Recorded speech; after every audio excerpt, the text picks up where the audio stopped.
Hi everyone, Rich Crescenti here with another in our series of videos making music with Melodyne, and today is part 2 of our series covering better bass.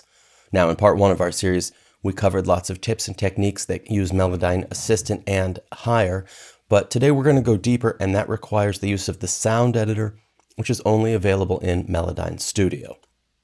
Additionally, we'll be doing some processing to some very low frequency information, and some of it is a little bit more subtle, so listening on good quality studio monitors or headphones is recommended. All right, so let's jump in and take a look. This is a song called Only the Good Ones by Metalful out of Oregon. Let's check it out.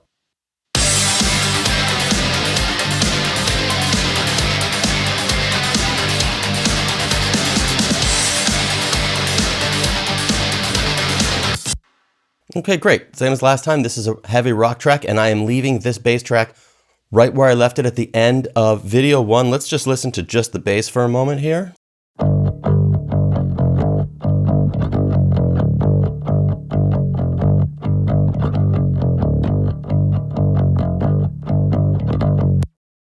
All right, I like that. On its own, that's a pretty good bass sound, but I think using some of these techniques, I can make it pop even more within the context of the song.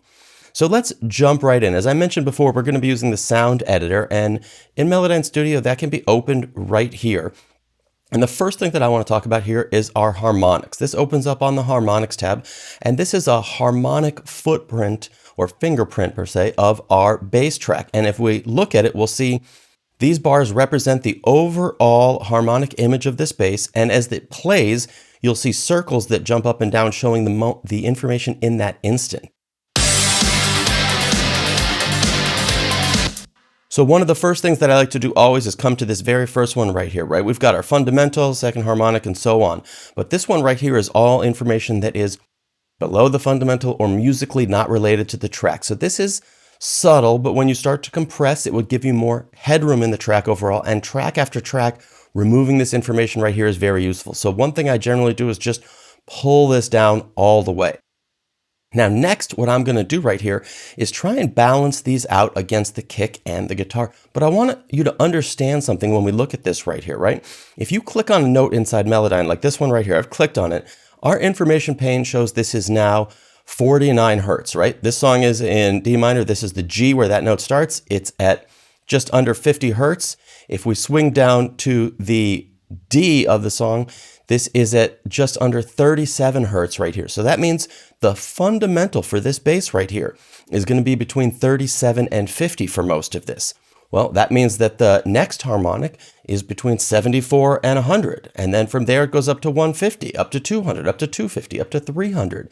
So understanding the frequency range of what you're working with can help you figure out where you might want to boost or cut some of these. But we're also going to listen and make some adjustments based on the context of the other instruments, because that's more important than just understanding the frequencies. So what I'm going to do is I'm going to solo up the kick and the bass, which sounds like this.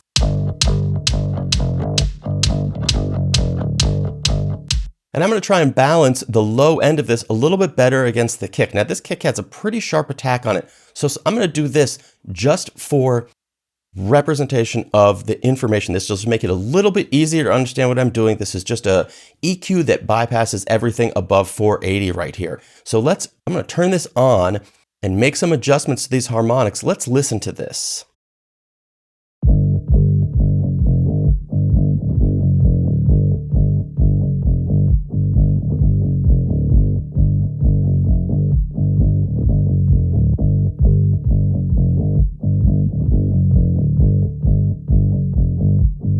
Now, when we start to get into these harmonics right here, this is where we're going to start picking up some low end of the guitar. So I want to hear the guitar against this as well.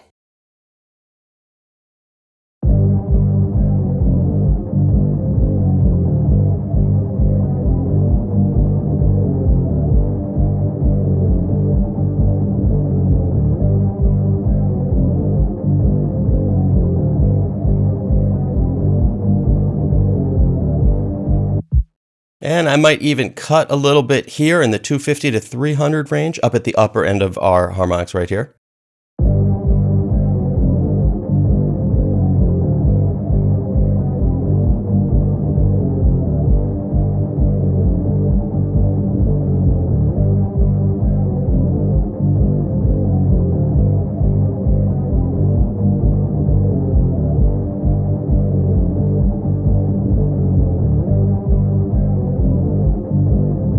All right, let's bypass. So a quick thing about this right over here is that we have a bypass for just the sound editor. And one of the things that's nice about the sound editor is that whatever changes you make, Melodyne will automatically compensate for the gain. However, because it's different information, it may fit differently into the mix now. So there is a little volume knob right here that we can use to adjust if we need to.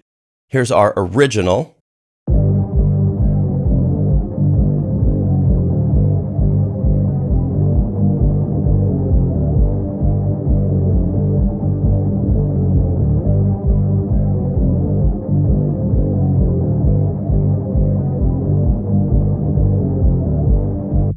That's bigger, that's more solid, still leaves a little more space for the guitars, fills up the low end without getting flabby. I like that a lot. Let's hear that full frequency range real quick right here.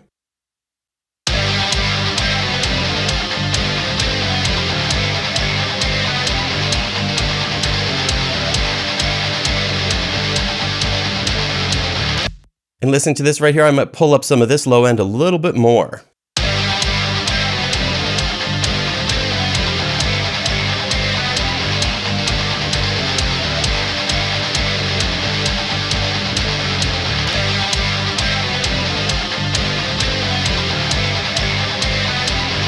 That's nice. I like that. Okay, so we've thickened up the frequency, made it a little bit bigger.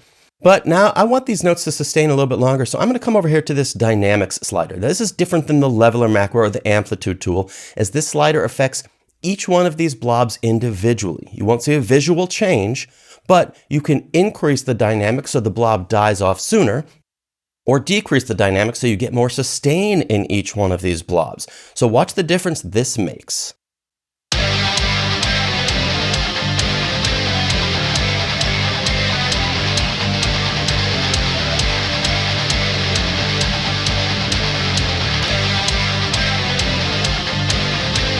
Sometimes I'll check this out without the guitar just to see how the bass and the kick are doing together.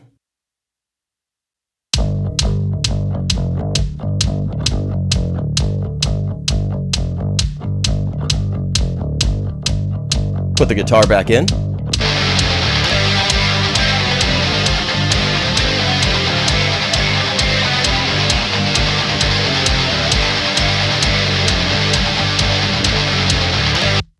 That's nice, that bass is a lot bigger. I like that change a lot. But I want to give it a little more attack. So in this case, I might come over here to the synth. Now in our synth, we have control over the ADSR, and that's what each one of these little arrows is, our attack, decay, sustain, and then over on this side is the release. For the spectrum, the formant, and the amplitude. I want more attack, so I'm going to work with the amplitude. So I'm going to exaggerate this attack, listening to just the bass, and really make sure that that attack sits where I want it, and then I can bring it back down to where it's appropriate for the song.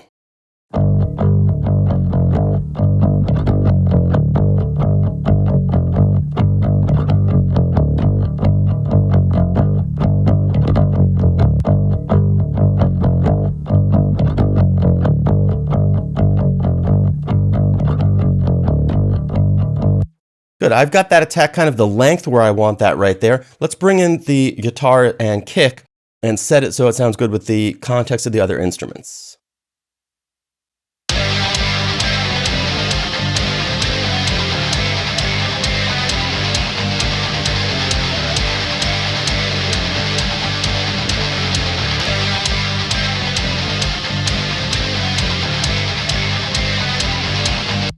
It doesn't take a lot. A little bit right there just makes it punch a little bit harder with the kick drum and with the guitar as well. Okay, so we've done a lot here to improve this bass, and I like this. However, we can go even a little bit further. So for this next part, what I want to do is I'm going to do some split band processing. I'm going to take this original bass track right here, and I'm going to duplicate it 2 times, right? Let's right click on this, and I'm going to come over here to duplicate, and I'm going to hit 2, duplicate this twice. And I'm going to name each one of these tracks based around the information I want from it. So from this first duplicate right here, I'm going to call this bass sub. And for the next one, I'm going to call it bass attack. All right. Now, because in Melodyne. I do not have follow selection in DAW, right? I really want to make sure that I'm affecting the right track over here. So you have to make sure that you select the right track. So let's start off with just my bass sub, and let's just solo this one right here. I'm going to turn off the guitars and turn off the kick, and we get...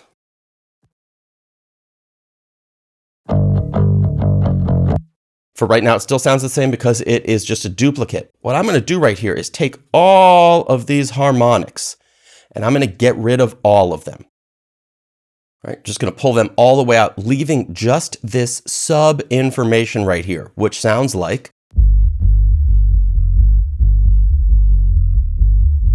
All right, that's great. I like that. That's really low. So what I can do now is process this a little differently. For example, I can put something like this compressor right here on this.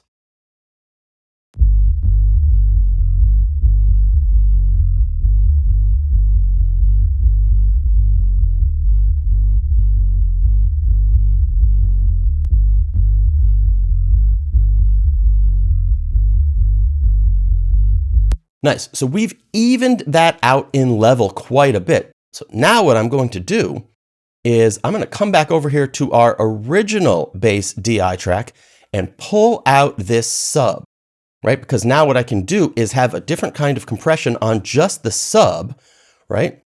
And let's come back up here to our bass DI track and solo this as well. And now what I can do is bring in this sub underneath, like so.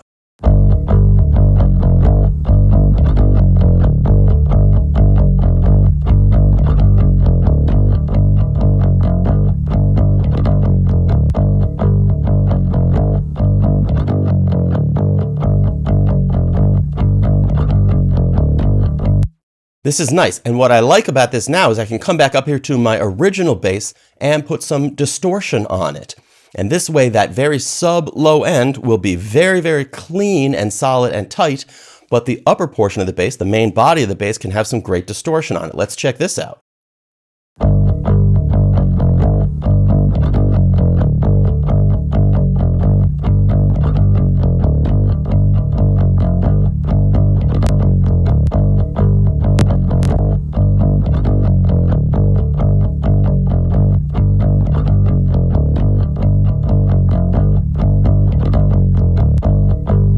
That's nice. I like that, right? Big, clean, low end, super solid with the compression on it. The main body of the bass has this distortion on it. But now what I want to do is come over here to this one that's called the attack portion of this. Let's just listen to the attack portion real quick. For right now, it won't sound any different, but I'm going to do something a little bit different right here, which is instead of decreasing the dynamics on it, I'm going to increase the dynamics on it. So we drop some of the body out of it and just leave the attack. Let's listen to this.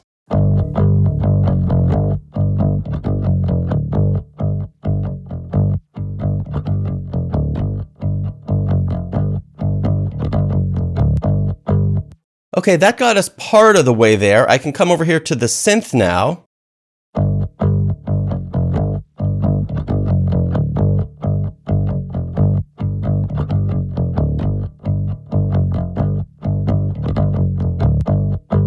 That's nice. Increasing the attack on the amplitude part of the synth, that helped a little bit more. I can also then come over here and maybe I'll put like a distortion processor on this, like this Saturn I really like right here because it has a dynamics slider within it that helps as well. Remember, Melodyne does not live within a vacuum, right? So I can adjust this dynamic slider on here and see if I can even it out a little bit.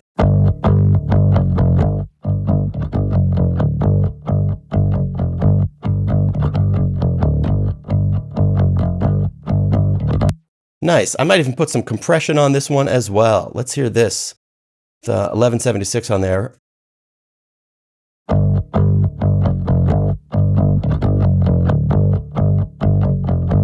All right, and I might even come over here to some of these harmonics and drop out some of the low information because I don't really need that for the attack. I want that pick attack to come through.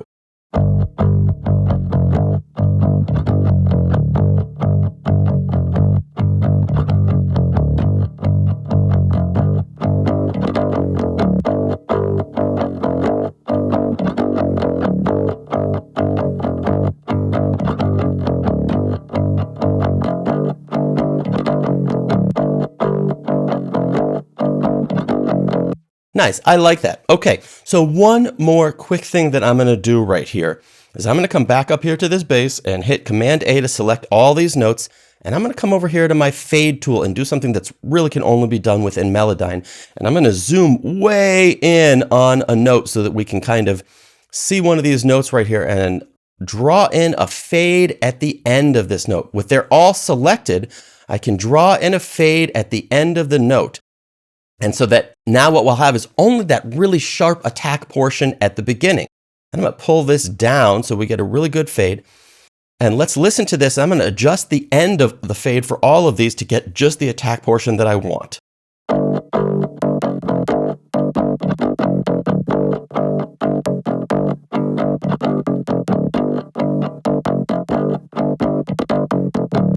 Now, because when you put in a fade, it makes hard separations between each blob, that can cause a little bit of a click here as opposed to the actual attack of the bass.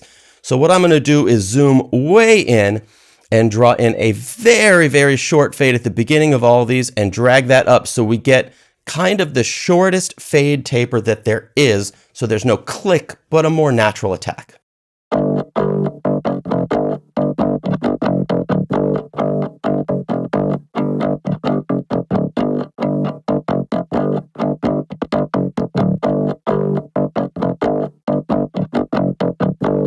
I might even pull out a little more low end on this.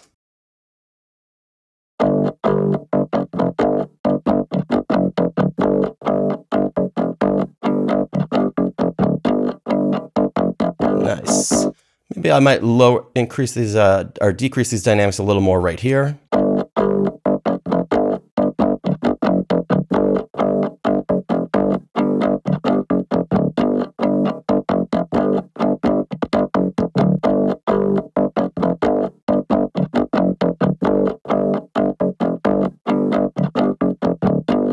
All right, I like that. So now using Control Option 8, I can make this window a little bit smaller right here and kind of look at these three bass tracks and sort of blend them in to get the level that I want.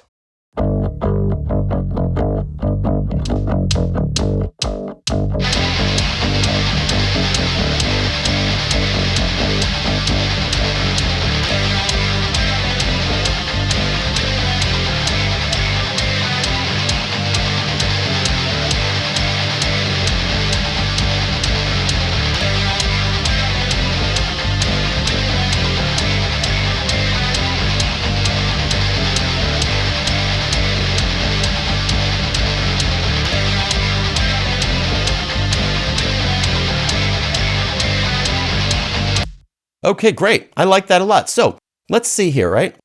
If I mute the bass sub and the bass attack and bypass this distortion right over here, let's bypass all of Melodyne. And here is our original bass.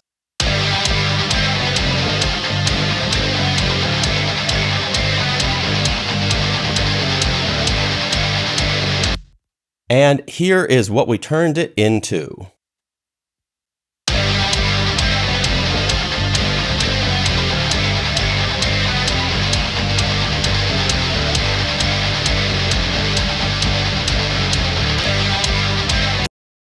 That's just a big difference, right? That bass is bigger, it's meaner, it punches through a little bit more, it fits better with the guitar and the kick drum. So be sure to like, subscribe, and leave a comment. Hope you've enjoyed this today. Thanks.